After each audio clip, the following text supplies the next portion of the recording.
लालू प्रसाद जी, राबड़ी जी की सरकार गई, नीतीश कुमार जी की सरकार आ गई, लेकिन व्यवस्था नहीं बदला। शिक्षा का जो स्तर लालू प्रसाद जी के यहाँ था उससे भी खराब स्तर हो गई। लालू प्रसाद के यहाँ भी पलायन होता था, आज भी पलायन बढ़ गया। तो लालू प्रसाद जी के यहाँ पलायन सिर्फ मजदूर का होता था, आज मजदूरों के साथ साथ किसानों का भी पलायन शुरू हो गया। कि बिहार में जितने भी बैंक हैं उसके 98% बैंक के प्रबंधक आरएसएस से जुड़े हुए हैं। शिशु सरस्वती विद्या मंदिर में यदि नहीं पढ़े होंगे तो ब्रांच के मैनेजर नहीं हो सकते हैं। आप जांच करवा लीजिए, मैं डंके की चोट पर कह रहा हूं। तो वो आरएसएस के लोग को वहां बैठाया है, वो कह रहा है कि फुटपाथ के दुकानदारों को लोन देंगे, लेकिन लोन दिया जो पहले से व्यवसायी है।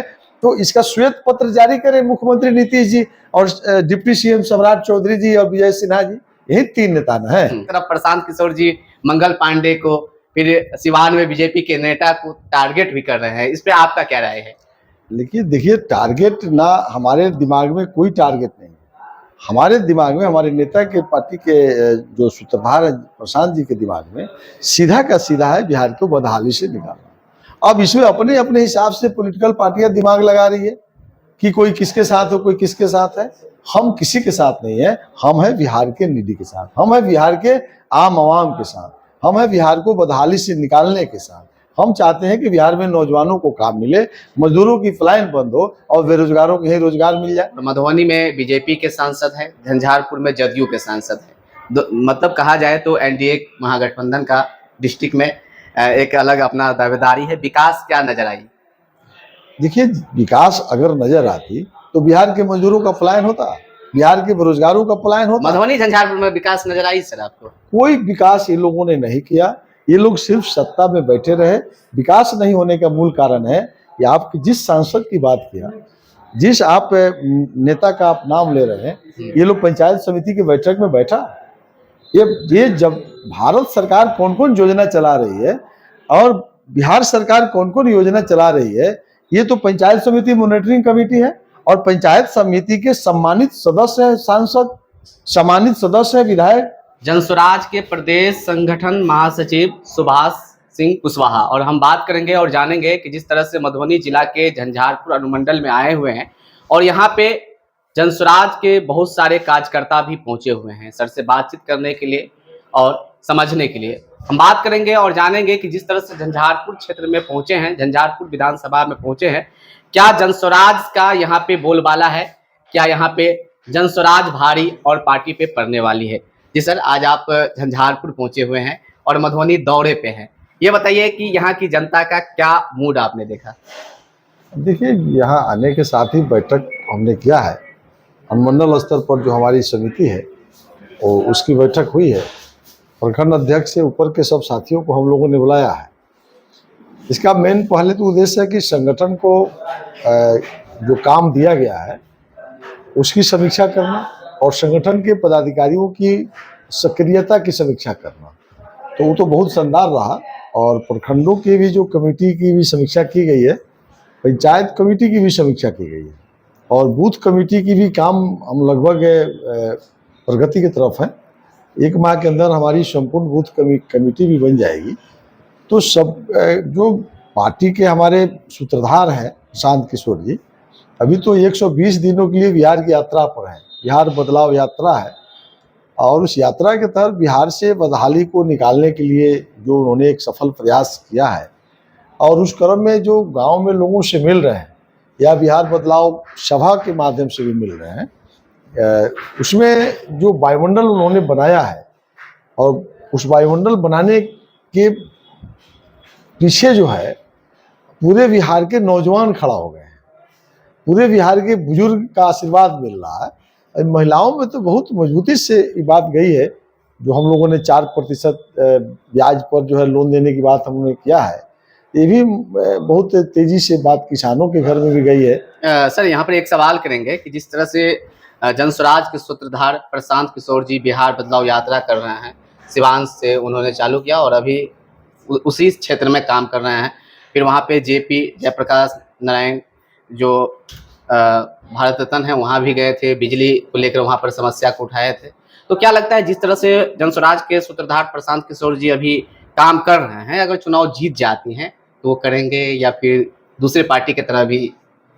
नहीं, ये दूसरे पार्टी की सवाल नहीं है। प्रशांत किशोर जी की तो पार्टी ही की बुनियाद ही वही है कि बिहार को बदहाली से निकालना और व्यवस्था परिवर्तन के साथ सरकार बनाना। इनका यह कहना है कि जैसे लालू प्रसाद जी, राबड़ी जी की सरकार गई, नीतीश कुमार जी की सरकार आ गई, लेकिन व्यवस्था नहीं बदला। शिक्षा का जो स्तर लालू प्रसाद जी के यहाँ था उससे भी खराब स्तर हो गई। लालू प्रसाद के यहाँ भी पलायन होता था, आज भी पलायन बढ़ गया। तो लालू प्रसाद जी के यहाँ पलायन सिर्फ मजदूर का होता था, आज मजदूरों के साथ साथ किसानों का भी पलायन शुरू हो गया। जब भी चुनाव आती है सर, तो जो भी पार्टी होते हैं या तो पलायन को लेकर या फिर शिक्षा को लेकर या फिर यहाँ पे वृद्धा पेंशन को लेकर सवाल करते हैं कि हम सुधार देंगे, लेकिन जैसे ही चुनाव खत्म हो जाती है ये सारी मुद्दे खत्म हो जाती है।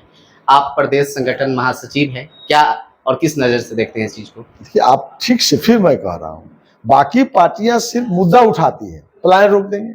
अभी राहुल जी आए थे ना, तेजस्वी जी भी बोलना शुरू किए प्रशांत जी के बाद, रोक देंगे रोक देंगे रोक देंगे। हम सिर्फ रोकने की बात नहीं कर रहे हैं, हमारी सरकार बनेगी तो मजदूरों का पलायन रोक देंगे।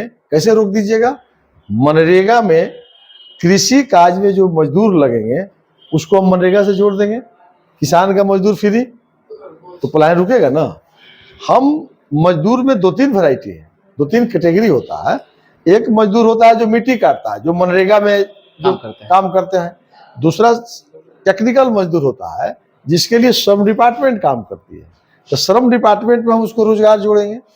तीसरा मजदूर जो है तो सर यहाँ पे फैक्ट्री तो नहीं है उतनी जिससे बिहार के जो मजदूर है जो पलायन रोक सके। आप पूरी बात को सुनिए जी। हमने कहा कि मिट्टी काटने वाले मजदूरों का भुगतान मनरेगा से कर देंगे किसान के खेत में। हाँ। टेक्निकल जो मजदूर है, श्रम डिपार्टमेंट जो उसको जो रोजगार देना है, ये 21 लाभ है उसको, वो लाभ हम पूर्ण रूप से दिलवाएंगे। तीसरा जो मजदूर होता है, 3 भाई है, एक है टेक्निकल मजदूर, एक है मिट्टी काटने वाला मजदूर, और दूसरा है कहता है कि नहीं हम चाय की दुकान खोल लेंगे, हम सब्जी बेच लेंगे, हम पान की दुकान खोल लेंगे, हम टेलर मास्टर का काम कर लेंगे, हम अंडा बेच लेंगे। मैंने फुटपाथ के जो दुकानदार हैं उसके लिए भी हमने जो हम लोगों ने प्लान बनाया है, 100 में 100 लोगों को हम जो है प्रधानमंत्री मुद्रा ऋण से जोड़ देंगे। जो ये बीजेपी के लोगों ने बेईमानी किया बिहार के साथ कि प्रधानमंत्री मोदी ने कहा कि प्रत्येक वर्ष 7.5 करोड़ लोगों को मुद्रा ऋण से हम रोजगार देंगे जो फुटपाथ के दुकानदार हैं। तो 4 लाख करोड़ रुपया प्रधानमंत्री जी ने पीसी किया था 8 अप्रैल को, स्थापना दिवस था उनका प्रधानमंत्री मुद्रा ऋण का। तो उस दिन आप अखबार के पन्ना उलट लीजिए, 4 लाख करोड़ रुपया उन्होंने दे दिया फुटपाथ दुकानदारों को। वो बतावे यहाँ झंझारपुर के चौराहे पर कितने फुटपाथ दुकानदारों को लोन मिला। हम इस बात को उठा रहे हैं कि बिहार में जितने भी बैंक हैं उसके 98% बैंक के प्रबंधक आरएसएस से जुड़े हुए हैं। शिशु सरस्वती विद्या मंदिर में यदि वो नहीं पढ़े होंगे तो ब्रांच के मैनेजर नहीं हो सकते हैं। आप जांच करवा लीजिए, मैं डंके की चोट पर कह रहा हूं। तो वो आरएसएस के लोग को वहां बैठाया है, वो कह रहा है कि फुटपाथ के दुकानदारों को लोन देंगे, लेकिन लोन दिया जो पहले से व्यवसायी है। तो इसका श्वेत पत्र जारी करें मुख्यमंत्री नीतीश जी और डिप्टी सीएम सम्राट चौधरी जी और विजय सिन्हा जी, यही 3 नेता न है। 3 नेता संयुक्त रूप से श्वेत पत्र जारी कर दे कि बिहार में किस फुटपाथ के दुकानदारों को लोन दिया। बिहार में हम ये कह रहे हैं कि सबसे ज्यादा फुटपाथ के दुकानदार मुसलमान है। मुसलमान से ज्यादा फुटपाथ के दुकानदार कोई नहीं होता है। साइकिल का पंचर बनाने वाला से लेकर ट्रक बनाने वाला, टिकलू सिंदूर सिंदूर बेचने वाला, आपका चीक का काम करने वाला हो जो खसी बेचता है या अंडा बेचता है, तो ये सबसे ज्यादा मुसलमान है जो फुटपाथ के दुकानदार है। अति पिछड़ा के लोग फुटपाथ के दुकानदार है, दलित महादलित फुटपाथ के दुकानदार है। हम जैसे कुशवाहा समाज के हैं, कई कुशवाहा फुटपाथ के दुकानदार है, कई राजपूत भूमिहार ब्राह्मण समाज के लोग फुटपाथ के दुकानदार है। मैं ये नहीं कह रहा हूँ, जातीय व्यवस्था को नहीं कर रहा। कहने का मतलब जो संपन्न जातियां हैं वो फुटपाथ के दुकानदार नहीं होते हैं। फुटपाथ के दुकानदार होते हैं जो बदहाली में है। उस बदहाली से निकालने के लिए हम कह रहे हैं कि ये लोग जो है पूंजीपतियों को पूंजीपति बनाया, हम कह रहे हैं कि रियल में गरीबों को पूंजीपति। तो उसके लिए सर ऋण तो ज्यादा नहीं ना देना पड़ेगा। देखिए 10,000 से 20 लाख रुपया प्रधानमंत्री मुद्रा ऋण में मोदी ने घोषणा किया, लेकिन इन लोगों ने जिसके लिए किया उसको नहीं दिया, और वही थर्ड मजदूर है। बिहार को बदहाली से निकालने के साथ हम चाहते हैं कि बिहार में नौजवानों को काम मिले, मजदूरों की पलायन बंद हो और बेरोजगारों को ही रोजगार मिल जाए। बेरोजगारों को रोजगार देने की दिशा में मुख्यमंत्री नीतीश जी ने काम नहीं किया। अगर ये किए रहते तो खादी ग्रामोद्योग में किसको किसको आपने रोजगार दिया, कहाँ से दे दिया? आपने ग्राम पंचायत में उत्पादन समिति की बैठक किया नहीं, कानून आपने बना दिया कि ग्राम सभा में बेरोजगार रोजगार के लिए आवेदन देंगे। तब ग्राम पंचायत के मुखिया के नेतृत्व में उत्पादन समिति है, तो उत्पादन समिति उसकी समीक्षा करेगी और वहां से तब ग्राम पंचायत कार्यकारिणी की बैठक होगी, यानी पंचायत सरकार की बैठक होगी। यह व्यवस्था है रोजगार देने के लिए। और तब वो पंचायत समिति में आवेदन जाता, तब वहां ब्लॉक का वीडियो जो है सब बैंक का अध्यक्ष है, एक प्रक्रिया हुई। सर, नीतीश कुमार जी ने ये बिहार के लोगों को मूर्ख बनाया है, इसलिए रोजगार की दिशा में तो कुछ काम नहीं किए। मधुबनी दौरे पे हैं और मधुबनी में बीजेपी के सांसद हैं, झंझारपुर में जदयू के सांसद हैं। मतलब कहा जाए तो एनडीए महागठबंधन का डिस्ट्रिक्ट में एक अलग अपना दावेदारी है। विकास क्या नजर आई? देखिए, विकास अगर नजर आती तो बिहार के मजदूरों का पलायन होता, बिहार के बेरोजगारों का पलायन होता। मधुबनी झंझारपुर में विकास नजर आई सर आपको? कोई विकास ये लोगों ने नहीं किया। ये लोग सिर्फ सत्ता में बैठे रहे। विकास नहीं होने का मूल कारण है कि आप जिस सांसद की बात किया, जिस आप नेता का आप नाम ले रहे हैं, ये लोग पंचायत समिति की बैठक में बैठा। ये जब भारत सरकार कौन कौन योजना चला रही है और बिहार सरकार कौन कौन योजना चला रही है, ये तो पंचायत समिति मॉनिटरिंग कमेटी है और पंचायत समिति के सम्मानित सदस्य है सांसद, सम्मानित सदस्य है विधायक। क्या यहाँ के सांसद कभी पंचायत समिति की बैठक में बैठे, जिला परिषद की बैठक में बैठे? तो केंद्र और राज्य की सरकार ने संयुक्त रूप से हस्ताक्षर किया कि प्रधानमंत्री आवास कौन पास करता है? केंद्र सरकार। 7 निश्चय कौन देता है? बिहार सरकार। लागू करना किसको है? पंचायत सरकार को। मुखिया मालिक है ना उसका कि प्रधानमंत्री आवास किसका बनेगा, 7 निश्चय में रोड पुल पुलिया किसके घर में बिजली लगेगा, ये तो मुखिया न जानता है। तो मुखिया मेंबर बनाया गया पंचायत समिति में, ब्लॉक प्रमुख की अध्यक्षता में एक कमेटी बनी, उसमें सांसद को मेंबर बनाया गया मुंह देखने के लिए। सांसद को इसलिए मेंबर बनाया गया कि दिल्ली से जो पैसा आती है, विधानसभा के विधायक को इसलिए मेंबर बनाया गया, जो नीतीश कुमार जो बजट भेजते हैं, पैसा भेजते हैं, वो बैठ करके इसकी समीक्षा करे। तो सर क्या कहेंगे झंझारपुर क्षेत्र के जो भी जनता है? एक लाइन इसको सुनिए, ये एमएलए और एमपी उस बैठक में नहीं गए तो समीक्षा नहीं हुआ, तो प्रशासनिक पदाधिकारी बेलगाम हो गए। यानी बिहार सरकार होश हवास में प्रशासनिक पदाधिकारियों को बेलगाम बना दिया कि ये लूटे और हमारा पॉकेट भरे। सर, अब आपराधिक मामला बिहार में बहुत ही ज्यादा बढ़ रहा है। अगर बात किया जाए जन स्वराज की, प्रशांत किशोर की, तो इस पे कैसे काम करेंगे, कैसे अंकुश लगेगी? देखिए, जहां तक प्रशांत किशोर जी की सवाल है, एकदम विजन स्पष्ट है, थोड़ा सा भी इसमें कंफ्यूजन होने की जरूरत नहीं है। हम व्यवस्था परिवर्तन के लिए ही सरकार बनाएंगे। जितना बात हमने बोला है, जैसे उनकी सरकार आएगी हम पंचायती राज को भी लागू करेंगे, हम बेरोजगारों को रोजगार देंगे, हम मजदूरों को रोजगार देंगे।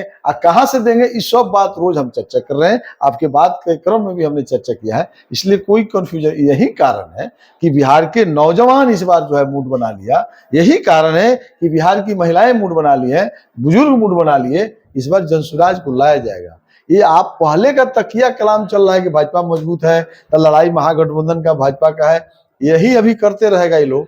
और नीचे से सारा इन लोगों का जो है, मतलब बदलाव इस बार सुनिश्चित है। बिल्कुल। फिर मैं कह रहा हूं, 2/3 बहुमत से जनसुराज की सरकार बनने वाली है। ये मैं जिस तरह से आपको बोल रहा हूं, प्रशांत किशोर जी मुख्यमंत्री बनेंगे बिहार के। देखिए, मुख्यमंत्री कौन बनेगा ये जल्दीबाजी है। प्रशांत किशोर जी त्यागी पुरुष है, वो क्या करेंगे मैं नहीं जानता हूं। जो व्यक्ति राष्ट्रीय अध्यक्ष नहीं बन रहा है, जो व्यक्ति बिहार का प्रदेश अध्यक्ष नहीं बन रहा है, वो सिर्फ कह रहा है कि हम जो है बिहार को बदहाली से निकालना चाहते हैं। तो क्या पद लेंगे नहीं लेंगे मैं नहीं जानता हूं।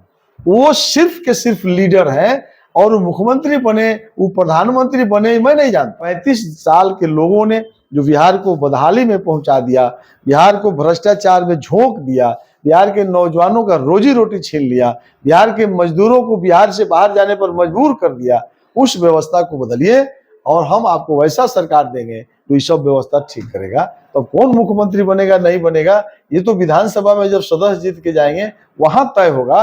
लेकिन फिलहाल प्रशांत किशोर जी के नेतृत्व में पूरी बिहार के लोगों की भरोसा है, उनके नेतृत्व में जो सरकार बनेगी वो निश्चित रूप से ही सब काम करेगी। इसलिए अभी उसमें मत उलझिए।